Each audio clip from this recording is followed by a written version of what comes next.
you're treating me like I'm did something wrong or whatever when I'm the victim, and it's right there. You got body cam on, right? Like right now, right?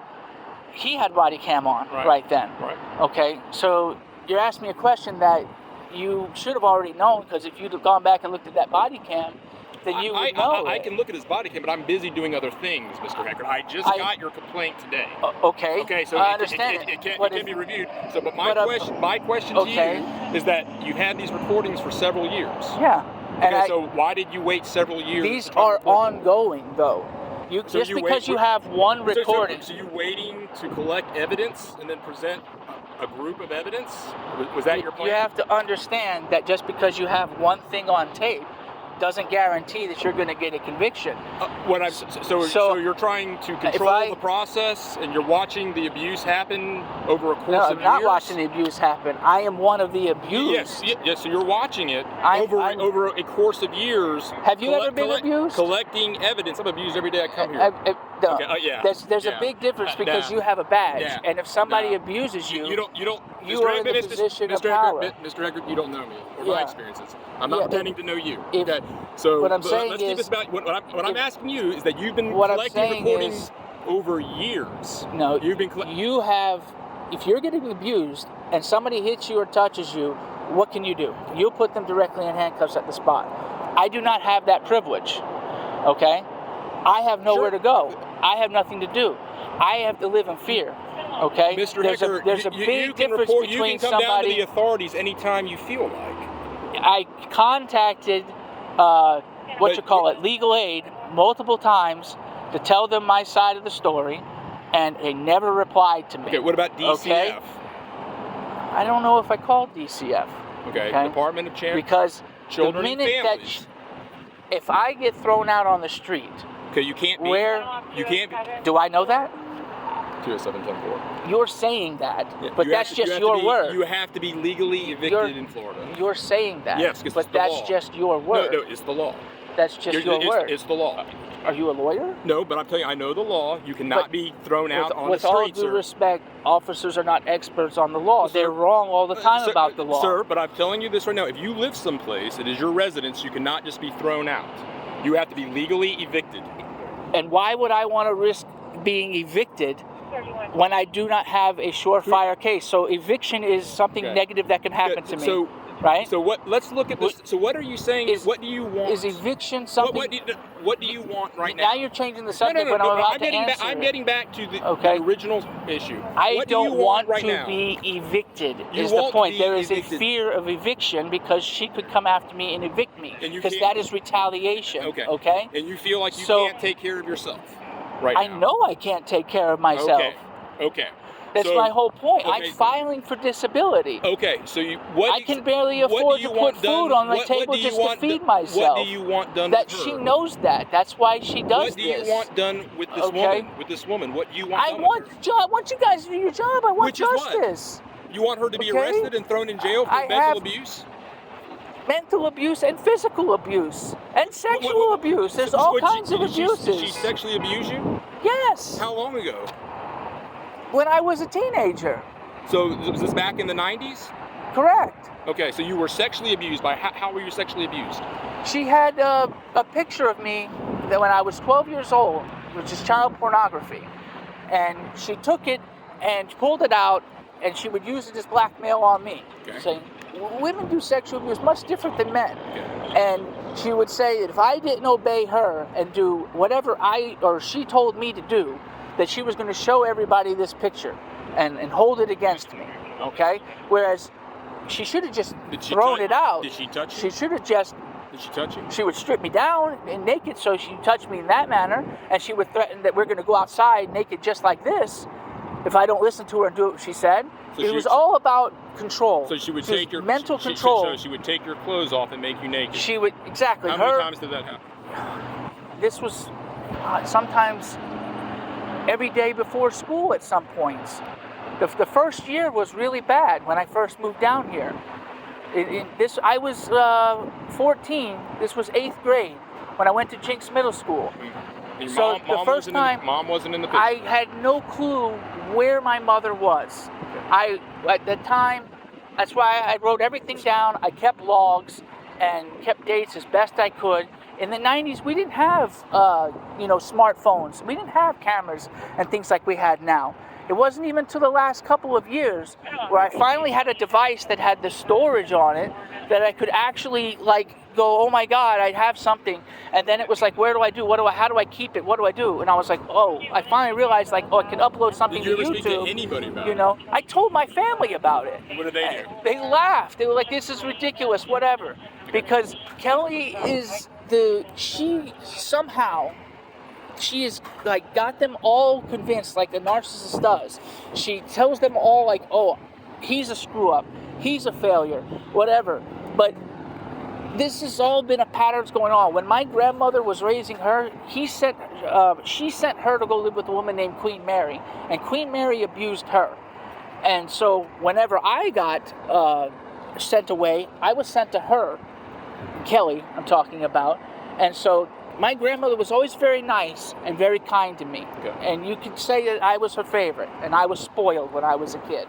And so she couldn't stand the fact that my grandmother was taking such good care of me, and she got sent off to live with this woman, Queen Mary.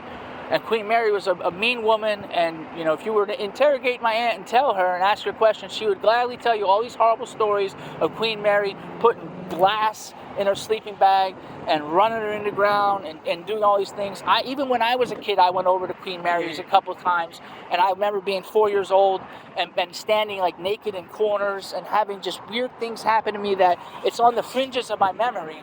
But I can remember being in closets with her son Michael, and just stuff going on that it's so long ago I can't really pull out of my head. But I never felt safe there, and it was always crazy. And we all know now, looking back, that wasn't a great idea that my grandmother was friends with that woman. And we all agree, this is the one few things that the whole family agrees on, that Queen Mary wasn't a great person, and my aunt going over there probably screwed her up. And my aunt will tell you that right away, that she got abused over there. So back in the 90s, when you were going to Jinx Middle School, who had legal guardianship of you? My aunt. Your aunt? So she was my legal guardian because she signed all the papers. So, I remember that. So was there anybody else in the household? My uncle. Was her husband? He eventually got married to her. Because yes, I was at the wedding. Yeah. Okay, so is he passed? Is he gone? Is he gone out of the picture? He's here. So they're still married? No. They divorced. Okay, so he's out of the picture. Okay. So was he involved with any of this that was going on? Did he know any of this was going on? They were both because it was in the morning. He worked a lot, so he was there for some of it, but not all of it. So was he aware of these things that you were complaining about? He should know about it. Because he was there for some of it. He saw it? Some of it. Not all of it, but yeah. Okay, so holding me down and stripping me down. Is he complicit? Is he complicit as well? I guess you could say. Well, he was your guardian. No, he wasn't my guardian. Okay, but you were a child at the time. Yeah, so, but I don't know how that works with him. I haven't seen him or talked to him forever. I don't know where he is. I don't have. Well, it sounds like he's involved. You're saying she committed these crimes in the household, and he was there, and he witnessed it. She fucked with him. That makes him a part of it. Just as much as anybody else. He also got a bad end of the stick, which is why they're not together. Okay. And he ended up having an addiction problem and going away. I can't speak all the way for him, but she abuses everyone in her circle. And I watched her abuse him. I watched her abuse everyone. Even my cousins, Carl and Christina. Are they complaining? Is anybody else complaining? That's why they don't come down here. They haven't been down here in, God, I don't know. Has anybody else legally complained against your? Not legally. They've told me though on the phone. They've said, because my whole family used to all think it was a freaking joke. And then as Carl got older, he's 30 something now. He's only 12 years younger than me, so he's 31. And later on we became friends. And the reason how we began bonding and became friends is because he said, all that Kelly stuff. I went down there on Christmas and I realized that it was absolutely true because she started treating me a certain way. and fucking with me, and I saw how she was fucking with you, and I didn't think that was cool. And he's like, I'm not ever coming down to Florida again because I don't want to be around Kelly. That's how we started. So where are these recordings at? I uploaded them to YouTube. Most of them are there, not all of them. I still have some that I need to go through and see what's They're on them. YouTube, so like anybody can watch them? No, I don't have. I don't want my business up for everybody. I So- have so them the- set to unlisted, so you have to have a specific link. If I send you the exact link, Yes. then you can view them. Then they can be viewed? How many are there? Dozens. I don't have All an right. exact So number. to the people, so the person that's going to watch this would be an investigator. Okay. So what you're saying is that over the course of years and decades, you have been a victim of sexual abuse, physical abuse from this woman. Okay. So when was the last time you were physically or sexually abused by this woman? Last time she put hands on me Yeah. was I was a teenager. It was in the 90s. Okay. Yeah. So no touching since then? Yeah. Okay. So were you under 18 years old? Yeah, all that stuff happened when I was a minor. Okay. All right. So going back to your grandfather, he's passed. Okay. It sounds like he was under hospice care. Otherwise, the authorities would have come out. Okay. So he had end-of-life services, and he's passed away. Okay. But what you're saying is that for several years, you collected evidence of her abusing him by threatening to withdraw care from him. Is that it? I have her on tape saying that one time. He told me on 2 other separate occasions that, because I would ask her, I would ask him, I would say, Gramps, every time she comes into this house, she doesn't say hello to you or anything like that. She just opens up the door, flings it wide open, and just starts screaming at random things, for random whatever, and then making threats and whatever. Now you understand, it's very hard of hearing, so he will watch his TV, and then he kind of like zones out and doesn't really want to get involved, So you have to go up to him and really look at him and sit down and talk to him and let him know, do you realize what just happened? So one particular example was where he told me, he said, Christopher, can you go get paper towels and just refill the paper towels in the sink? I said, sure, no problem. We keep them out there in the front porch area, okay? So I went out in the front porch, I went and grabbed the paper towels. Kelly comes in the door right at that time. She doesn't, that's it. So all she sees is me out on the porch, right? Before she starts asking questions or anything like that, she just starts screaming at me. You need to stay the fuck out of there. Don't touch his shit.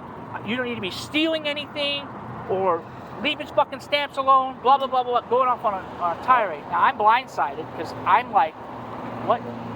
Number one, the stamps aren't even out here. So, whatever. I've never stolen anything, Because she still blames me for things being stolen when her husband was actually the one that was taking the pills from my grandmother. And he admitted that and all that other stuff. So like I said, there's all these cross things that can be verified with proper research and proper questioning. So she's screaming at me for things I never did, but now all of a sudden I did, even though she knows I didn't do them. And she's just laying into me and yelling at me and threatening me and telling me that I'm going to get kicked out of the house and she's going to have me arrested, whatever, which she doesn't even live here. Arrested for what? For stealing. When all I'm doing is grabbing paper towels for my grandfather, whom he asked me to do, and it's his house, and he lives here. But you live there. My point exactly. So were you ever, did the police ever take you out of the house? My point exactly. It doesn't matter. Well, it fucks with your head. Well, I'm here to tell you. I'm I'm here to tell you. If you've been living there for years, who owns the house? My grandfather owned the house. Okay, so now is it up in probate court? What's going to happen with it? It hasn't been yet. But if she had gone to my grandfather and told my grandfather to kick him out, he would have done it because he was scared that she would cut the services off. You see what I'm saying? Yes. That is the problem. That therein is the crime. Okay. Because she will tell you and go, it's his house, he's free to do whatever he wants to do. I'm just doing whatever Gramps wants to do. He's the boss. But he's now, my father. Now that he's gone, but that's not she no really longer the has trouble. She no longer it doesn't has any erase power. the fact that happened, though. Okay, so still happened. So what exactly are we dealing with? And even since he's gone, and now I supposedly have equal ownership of the house, you're a resident. And even before then, she's got cameras in there surveying it, threatening to have me arrested. For what? Whereas I fixed the shower. So what? What crime is that? That's the point. But to her, it is. No, and but she's still screaming and yelling. This isn't the law of her.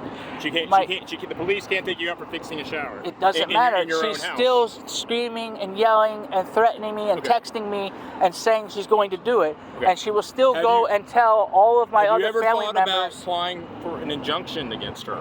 This paperwork has an injunction. No. Yes. Did you go down to the courthouse? That's what this paperwork has. No. Is an injunction. Did you go down to the courthouse and file a civil injunction? That is what this paperwork has. It has an injunction. That's a complaint. It has an injunction from the courthouse in it. There's more than just a complaint in there. Let's see. There's an injunction in the back here from the Bay County Courthouse. Did she get served? I have to finish filling it out. I just went down there today to go get it. So you're working on it. Correct. So you're working on it. Okay. Yeah. So you are working on a civil injunction against your aunt. They just next door. I've called so many people about this and gotten the runaround, and they all say I should do different things. I called FDLE, and I called the legal aid. Legal aid said that they were going to do it, and then I didn't need to do it. Then somebody else called and told me that I was supposed to be the one to do it. Okay, I called everybody. That's why I record everything, because everybody says, oh, I told him this. And then later on, I got somebody like you telling me, well, why the fuck did you do it that way? And it's like, I'm just doing what I was told to do. I'm following what everybody says that I'm supposed to. They go say, do A, B, and C. So I did A, B, and C. And then when I do A, B, and C, somebody comes around later and says, I never said that. That's not what's supposed to happen. And then they all try to throw it back on me. Okay, let's stick with what's positive. So you're taking some proactive action, and then you went down to the Bay County Courthouse. You were filing for a civil injunction against your aunt. Correct. Who lives next door. Correct. It makes it a little bit complicated, but I'm not saying that it can't be done. Uh-huh. Okay, so you have the paperwork, then you're gonna fill it out, and you're gonna bring it back there, right? Yes. Okay, so it'll go to a judge. The judge is going to look at it. If he approves it, then a county deputy has to come from the Civil Service Division, has to find her, which shouldn't be hard to do, and is going to serve her the paperwork with whatever the parameters are of the injunction. That she's not allowed to be within so many feet of you, she is not allowed to visit your place of work. I know you're mobile with your work. She's not allowed to be inside your residence, etc., etc. But it sounds like it's a little bit complicated because she's caring for your mom. Which is another problem, because my mother is also on tape, and that's a dash cam, which dash cam is used all the time for evidence as well. So where my mother is saying, where we talk for a good hour and a half, and there's other tapes as well, where my mother is saying, like, I know there's something wrong with Kelly, and I said, well, why didn't you say something? Why don't you protect me? Why didn't you protect me growing up? Why, we get all into it, and my mother says, I think about that every day of my life. I don't know why I did that. So when you hear the tape and you hear what we discuss, then you get into it. Then there's the time where my grandfather was asking for help, and he was saying, I can't breathe, right. And his oxygen was low or whatever it was, and I'm in the room, and my mother's in the room, and my aunt is gone, so we are the only two people that can care for him, and should be, because we're his children. But she set up surveillance, and then I went to go get the pulse ox meter to get a reading, and I go up to him to go put it on his finger, and I hear out of nowhere, stay the fuck away from him. And it scared me because I didn't really understand where the voice was coming from at first. And then I realized, and plus before that, my mother was mouthing, whatever. And I'm like, why the hell are you whispering? We're the only two people in the house. But I didn't realize, the house was mic'd up. So we were being eavesdropped on. And remember, at this time, my aunt doesn't have any ownership or anything in the house. There's no reason why she should have a camera there, But she'll say that it was there to, watch him. My grandfather, right? But what she was actually doing, she didn't want us to find out whatever she was doing with him, because now he needed care immediately, and we were the only two there that were able to give care immediately. And the minute that we tried to give him care, she stopped us and said, no, you wait till I get home. And then she called my mother. Can I finish this story, please? It's going on. But let me just finish this. Okay, so sure. The minute that I tried to intervene and give him care because he's asking for help, right? She calls my mother right away on the phone because she can see me on camera going to approach my grandfather. Right. And she says, you guys don't need to touch him. You need to leave him alone. You need to wait till I get home. Doesn't say when, doesn't say how far. And she ended up being gone for well over, it was like 45 minutes or an hour past that, whatever it was. Okay, so if he had had a medical emergency and died right then and there, and then we were prevented from getting to him or doing anything or gathering, couldn't get blood pressure, couldn't get any pulse ox readings, couldn't get nothing to help him, then all because she was going to come deal with us and fucking take care of us because we weren't allowed to help him at that moment. She actively prevented us from helping an elderly man who needed care, who's my fucking father and who's her father. That's the point. Only when she's around so she can supervise it. That's the point. Okay, so let's get back, pull up a statute. I want to look at it. Pull up the first one. Is this going to be elderly abuse? Is this going to